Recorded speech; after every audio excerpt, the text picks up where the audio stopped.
Hello everyone, it's me the Boss Hog and we're back for another video. Basically, I was recently doing some admin, managing some costs, trying to get my life in order, and I thought I'd share that with you all. Essentially, this video is going to cover what are my costs as a married man in my mid-30s with a young daughter and a mortgage, living in London, and also at the same time trying to invest for the future. I hope you're ready to wince a little bit. Let's do it. All right, so no fancy graphics, although to be fair, when you ever used fancy graphics with me, we're just going to get straight into it. It probably won't surprise you to know that my biggest cost is mortgage. We are technically overpaying at the moment by about 300 a month, so I have an offset mortgage with tens of thousands in a savings account, an emergency fund basically, offset against the mortgage, so that reduces the amount that I pay. However, we've taken a decision to basically pay what we would have paid if we had nothing there, so we're in essence overpaying a little bit. And to be honest with you, this takes a number of years off our mortgage, and it's quite motivating when I actually worked it out. It's also a big ask from my wife, so we could get this for about £300 less, but we are currently paying £2,200 a month mortgage at the moment. Then we have my daughter's school fees. So my daughter recently changed from nursery to school fees, and that's done a couple of things. I mean, actually, it's reduced the amount we were paying. Nurseries in London are incredibly expensive, about sort of 1,500 to 1,800 a month. There is government help. Everyone gets 15 hours a week free, and I think under certain conditions, like you earn less than 50 grand, you get 30 hours a week. However, we don't qualify for that. So what that broadly meant is that my daughter's nursery, we were spending sort of about £1,200 all in every month. That was good in a way though, because it covered her from 8 in the morning till 6 in the morning. The school fees are much more like a regular school day, so that covers 8:30 until 3 o'clock. So it has created some challenges, which I've spoken about in other videos. But this is the monthly base school fees at the moment for my daughter. Next up, I decided to class this as necessary, and you'll see as we go down that there are three types of costs, which are necessary, regular, and then investments. For me, I appreciate that maybe I could, not pay for nursery or not pay for schooling or potentially reduce shopping, which we have actively looked to do. But my daughter needs to go somewhere in order for my wife and I both to work, and this is the best option. Similar with shopping as well, I need to buy food and eat. There are opportunities to reduce this, and that's actually going to be a continuing focus for my wife and I. Previously, this was up to nearly sort of £800. We sort of lost grip of it a little bit. Now we're doing a much better job, but still there are definitely opportunities to reduce this. And to be clear as well, this doesn't include anything like going out or etc. And I would just summarize that this doesn't include our one-off costs, etc. These are the necessary costs, right, for living in London. We haven't spoken about sort of going out for a nice drink or a meal just yet. So this is sort of going to the local supermarket, doing shops, eating, etc., etc. So it does include everything from that shop. So it'll include things like cleaning products, nappies, etc. But it is our regular shop that is necessary from that perspective.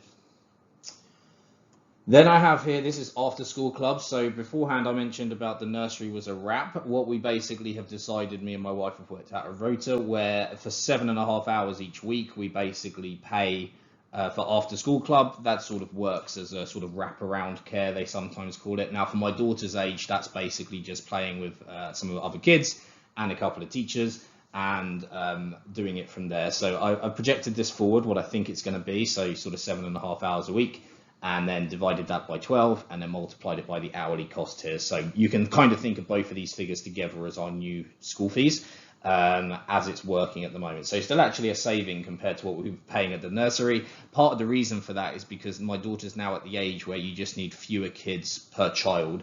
And apparently the UK in general has, for nursery care, has a very low or high ratio depending on how you look at it by international standards. So our nurseries tend to be very expensive for that reason, but on the good side, the teachers at nursery don't tend to look after too many kids, whereas my daughter's new school has 6 teachers across sort of like 60 kids or 50 kids maybe, but the ratio is very different, which is part of the reason why the costs are reduced. So just to explain that a little bit. Then we've got service charges. So I mentioned in the introduction that I have a mortgage, and that's definitely true. Basically the bank still owns about 75% of my flat, but it is a flat in a managed building, and as such we have what's called service charges. These are pretty expensive, and this is what I'm being charged for the last quarter, basically times by 4. So basically we get this bill We get a bill once a quarter, and so to be clear, I've divided that then by the month that we're being charged for, right? But ultimately, you can think of this as a per monthly charge that we have to pay, 750 odd quid once every 3 months. So, and then I've just divided it by 3 to sort of, get the calculation there. So you can think, 260 times 12, that's 3 grand a year, right? That's not a small amount of money at all for service charges. I think it's a bit of a racket, to be honest with you. The government has periodically mentioned that they might be looking at these kind of charges, but nothing's ever materialized. So hopefully they'll look at it in the near future. I think we get a very underwhelming service for that kind of money, to be honest. Then I've divided this out a little bit by travel. So we basically spend £156 a month for a zone travel card that gets us to most places where we need to. And then I've added a little bit of extra when, me and my wife are both traveling. She goes to the office sort of twice a week. I go in once a month. So I think this is about the right kind of number. And yeah, that's roughly how it divides. So again, I've called this necessary because it does feel necessary. It's for us to get to work, for my daughter to get to school, etc. This isn't optional travel, where we go to visit the grandparents or something like that. Then we've got electricity and heating. Now this actually gets paid basically to the same people who manage my building. So the fees get split into two. The service charges, which are sort of paid in arrears, and then this, which is paid in advance and recalculated, and it's all very messy. And we're sort of in the process with my other tenants of looking to basically audit this independently. We've, like everyone else, seen a significant increase over the last sort of couple of years. It has stabilized a little bit over the last sort of 6 months and has started to come down. So it is possible that this could be reduced further, but this is basically our electricity and heating. That also includes our water heating, etc. It's all sort of managed from a central boiler, so pros and cons of that. Basically, it does mean that, like I say, I don't have any other utilities bills for those services. Also, things like building insurance and things like that I don't have, because it's likewise covered by the service charges, so slightly different to what you would pay if you were living in, say, a house in London. So a little bit different there, but it works very similar. Basically get a quarterly bill for £700 odd, and then this figure here is dividing that by 3 to get our monthly, right? Then I've got council tax. Everyone in the UK hates council tax. It's similar in a way to the service charges. It just never feels like you're getting that kind of value from the council for what you're paying. So I'm band C, which I think is fairly standard. I think it's sort of, fairly standard. Depending on your banding will depend on how much you pay. And mine is band C, and so I pay mine over 12 months. It is possible to pay it over 10 instead, but there's no advantage in doing so, so I just spread this out as much as I can. And yeah, this works out £121 a month as a result. Then we've got ground rent, so another fee for living in a managed flat. This isn't just a managed flat fee, though. A lot of houses in London also have it. So in London, it's rare that you will have what's called a freehold, where you own the ground on which your home is built. And when you have a flat, it's basically unheard of, because obviously, hundreds potentially of people share the same plot of land. And what typically happens is you have what's the equivalent of landlords, but on an industrial kind of scale. So the people who actually own the land, the sort of Grosvenor family and the royal family, those kind of like aristocracy, essentially. Now, in fairness with you, I don't think the ground rent is especially expensive, and also it's built in, like, for the next 100 years, 125 years, exactly what's going to happen to ground rent, and it only goes up once every 10 years, and it doesn't go up very much. So to be honest with you, we pay this twice a year as £175 currently, and here I've just again taken that and divided it by 12. Or 350 divided by 12, and this is our monthly cost. So to me, this is a very small cost. We do absolutely have to pay it. It's a condition of living here, and it basically goes to the people who own the ground on which the flat is built. Next up, this is, so now we're moving away from necessary to regular. So about 6 months ago, me and my wife decided that we needed insurance. My wife contributes a material amount, right? We don't earn too differently. She contributes about 45% of our take-home income. So if either of us died, it would be a significant impact on the other. Basically, either one of our wages would cover our necessary costs, but we need both of our wages to cover everything. So what we did is we took out what I would class as a very expansive and expensive life assurance and critical illness cover. And this basically means that if either of us die or is unable to work, our entire home value gets paid off. So to be exact, we get £455,000. And there are other rules as well around sort of critical illness cover that sort of pays, 100 grand a year for something like 15 years, I think it covers. So enough to basically replace that person's income, more than actually, and etc. So it just means that we should have one less thing to worry about, that, there wouldn't be a mortgage cost ultimately, right? Because it would be fully paid off. And so on. So currently we've only got about 350 grand on our mortgage.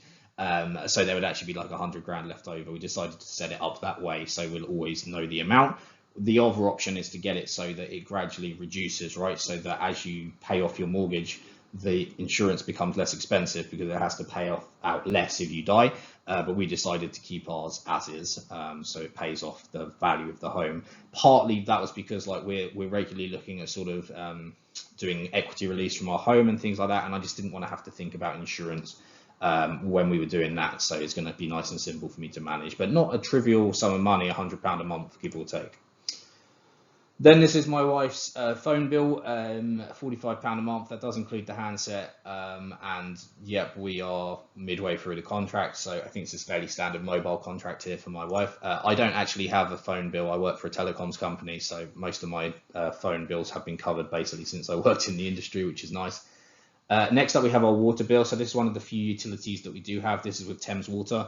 And it's what you would expect, really. We're paying the utilities company to deliver water. Now, the heating of the water, right, that gets covered by the company that manage our flats, but the water itself, the water pipes, etc., is handled by Thames Water. This is going up in the next few months to £42, so a pretty big increase, honestly. But that is what we currently pay. Then my wife's got Pret subscription. For anyone sort of in London especially, and probably more generally the UK will know Pret. They're sort of, you can think of them a little bit like a Starbucks, but much better. It's actually a British company, but Pret sounds French and therefore high quality, I guess. But we really like Pret actually, and I think £30 for the amount of coffee my wife drinks is a bit of a bargain, considering it's like £3 per coffee otherwise. So this was sort of a concession that I gave to my wife. Definitely isn't necessary. This would be like, if we were financially in trouble, it would be one of the things that we would cancel immediately. But for now, it keeps my wife happy. And again, she contributes enough that she gets a fair say in how we spend money. So yeah, this is basically sort of free coffees and etc. Every day. Next, we've got the internet. So it's a little bit annoying, but the company I currently work for doesn't have internet yet in my part of London. Hopefully it will be coming soon, so I won't have to pay for it. For now, I'm using a competitor at £28 a month. I actually don't think this cost is too bad, and the competitor I'm using is pretty solid. Yeah, I'm actually sort of pilfering some of their design elements on their portal for my work, different conversation. But this is basically for fiber, and we have fiber to the premises as well, none of that sort of dodgy BT fiber to the cabinet nonsense. So actually for the speed that we get and everything else, I don't think this is a bad cost at all. So yeah, but that's what that's for basically. We don't have to pay for the phone or anything. It's obviously just a fiber. I say obviously, that won't be obvious for anyone who's not in telecoms, but we only pay for the fiber, not sort of a broadband that's put on top of a phone line, old school.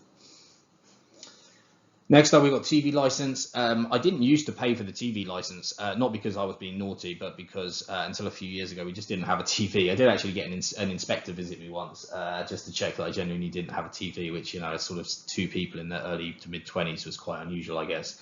Also, as well, at the time, you could watch sort of non-live TV on your laptop, which is what we were doing. They sort of closed that loophole a little bit. What do I think about this? I think, to be honest with you, it's a small enough amount that it doesn't bother me especially. Again, it's one of those things that I would probably cancel if one of us lost our job. It would be an easy saving, but it's also not a particularly high amount. I don't really love paying for it, of course, who does? But I do understand that news has to be paid for somehow, right? And you're either going to be paying for it with adverts or subscriptions, and which this is sort of how I look at this. Really, it's a subscription for sort of terrestrial TV, for the BBC to do its stuff. So it is what it is. Next up, we've got critical illness insurance. Now, in fairness with you, I ummed and ahed about cancelling this when we got our bigger insurance, but for me, I just consider it really good value. 13 quid a month, and it pays out for like 5 years of my income if I am unable to work. So if I sort of had a major illness, it's just an extra something. So I just consider it quite good value for 13 quid a month. Again, it would be something we could look to cover and just replace it with the big one there. But also, I've had this for a long time, and it's always been sort of 10. It is gradually going up each year as I get older, but it's still so cheap considering what it covers. And yeah, I've had it for a long time. So, if there was any issues with sort of when I got something, I've had this since I was like 20, or in my early 20s, through Scottish Widows. And it's just always been there. So I haven't really thought about it. And yeah, it would just be easy because if I got something that, was maybe a couple of years old, or they were to argue it was a couple of years old, this one has no such argument. And then I can take it up with the other insurance there. So I decided to keep it. Again, technically speaking, optional, but that's why it's remained. Then we've got Netflix. I mean, everyone knows Netflix. This is what we're currently charging for it. Again, I would say we could cancel this, but me and my wife still get enough value out of Netflix to justify it. Amazon would probably be one of the last things we'd want to cancel in terms of optional, because we basically, I mean, my wife regularly shops through Amazon. Um, we do here pay the annual subscription just because it's worth doing it, right? It's like 95 instead of 108, I think it is. So to us, it basically is worth sort of saving the better part of 2 months to pay up front. So that's why we do it. We only pay in advance if it makes financial sense, and we save money by doing so. This basically gives us about 15% off the yearly cost. So to me, it's worth it to pay that way. But this is our sort of monthly equivalent cost. So that's all of our regular costs and our necessary costs. Then we move down to investments. So the first two are sort of very straightforward here. They are my ISA and my wife's ISA. In theory, it would be nice to eventually return to a world in which we were doing 1667 a month. If you times that by 12, you more or less get 20 grand, 20,004. So obviously I'll be capped at 20, but that's what this looks like. For me, like, the most important part of our investments are the ISAs. We want to retire early. The fact you don't pay any tax on any capital gains or dividends means that they are very powerful as an investment tool. And obviously, because we want to retire at 55 and 53 for my wife, you need to have access to ISAs before the private pensions kick in, and obviously the state pension if it's still around. So to me, this is so tax efficient. It's one of the best things about living in the UK at the moment is what I would consider a very generous tax wrapper in the ISA. And I don't know whether there's going to be changes to the ISA. It has changed regularly over many years, but gradually being in the person's favour to encourage people to put more money into ISAs. There's currently debate around both whether it should be reduced or whether it could even be increased under certain conditions, i.e. potentially, for example, an extra 5,000 for you to specifically invest in UK listed stocks or something like that, right? Which I would be great. I would consider that an absolute win if that option became available. But for now, the target is to hit this what's effectively 40 grand a year, so 20 grand per person. And that's a big focus for us. Basically, I said to my wife, like, if we hit the ISAs, I'm much more relaxed about our investments and where we choose to invest after that. So we're both working toward that goal. And then lastly is my daughter's ISA. So we can actually put up to 9 grand a year in a junior ISA. However, we choose just to do 1.2. To be clear, I think we'd definitely struggle to hit 9 grand a year at the moment. But actually, I don't really think that 9 grand a year is necessary. I know some people, part of the reason why they want to become wealthier is to do sort of succession planning and sort of, inheritance of wealth. That's actually not really my style, or indeed my wife's style either. Like, for me, it's very important that we give our daughter the best start in life. That's why she's going to a great school. She has a stable and loving home. She's going to be getting the better part, sort of 40 to 50,000 when she turns 18, which is way too much for an 18-year-old in my opinion. But that's as long as I can keep it away from her. So she's going to get about 40 to 50 grand, depending on how things perform over the next 15 years when she turns 18. And I think that's enough money, frankly. I am discussing with my wife whether we can sort of incentivize her, because as an 18-year-old, I wasn't the most sensible. I'm sure most 18-year-olds aren't. So I am willing to, so we say, like, support a little bit between sort of, let's say, 18 and 25. My wife, however, would rather not. Her attitude is, it's our job to raise our kid to adulthood. Once she gets to adulthood, she's on her own. So I think putting in 9 grand a year and then sort of having an 18-year-old, with a 6-figure investment pot is just too much. So we'll see. But it's really not my plan to give my daughter a huge sum of money. She's going to inherit our home in London, which is going to be plenty anyway. And, she'll probably inherit a number of other investments, etc. But, my plan is to basically enjoy my retirement with my wife and to give my daughter the foundation that she will benefit from to become a successful adult, not sort of bankroll her through her life. I don't think that's a good way to parent. It's not my or my wife's philosophy, put it that way. So sorry, I didn't mean to offend anyone who has a different approach, because I do appreciate a lot of people. It is about wealth planning and setting up their kids for the future. But that's my approach to setting up my kids for the future, to give them that foundation, etc. So all that included, that comes to 8.2 grand a month. If you times this by 12, you get about 99, just under 99. It's a lot of money, and remember, this doesn't include any kind of one-offs, any sort of going out with friends, any holidays even, etc., etc. Now, at the moment, my wife and my take-home salary works out at about 118,000 a year. I'm hoping my wife's going to get a pay rise in the near future. Both me and my wife have had pay rises reasonably recently, which basically gave us a little bit of breathing room for sure on some of these big numbers. Our mortgage also went up significantly though, right? Like many people's is and will be.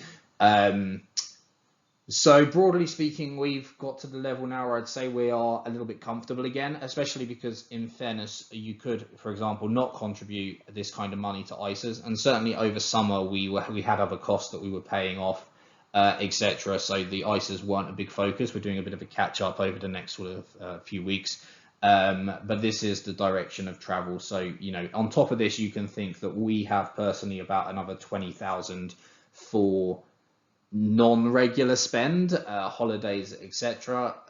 We'll see what that looks like in the future. Our costs may well change, but this is sort of what it costs to professionals with a mortgage living in London and a daughter. There's probably some improvements you could make to this, like some of the subscriptions or the regular might feel unnecessary. You also don't have to live in sort of zone 2, 3 in London, which is where we live. Admittedly, in one of the cheaper parts, we're in the second cheapest borough in London. So there are cheaper ways, but there are also very much more expensive ways. We have a 2-bed, near enough £500,000 flat, which again in its own right is crazy. And this is what our mortgage what we're currently paying for our mortgage. Again, to be clear, we're overpaying slightly. So there are potentially some changes here, but my wife's salary now basically justifies school fees and wraparound care specifically. And that's why we have them. Everything else here is kind of either because we're thinking of the future, and if we want to retire at 55, we need to pay 40 grand a year into ISAs, right? That's an important driver for us. Some of the regular payments, especially, you could save a bit of money, but we're only spending now a couple of hundred a month on regular. So, even if we were to be pretty harsh here, like, maybe my wife could get rid of her phone or get a cheaper contract.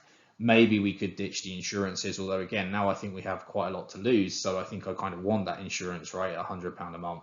It's only sort of 1% of our income, so it doesn't feel like a particularly big burden considering the insurance that it gets.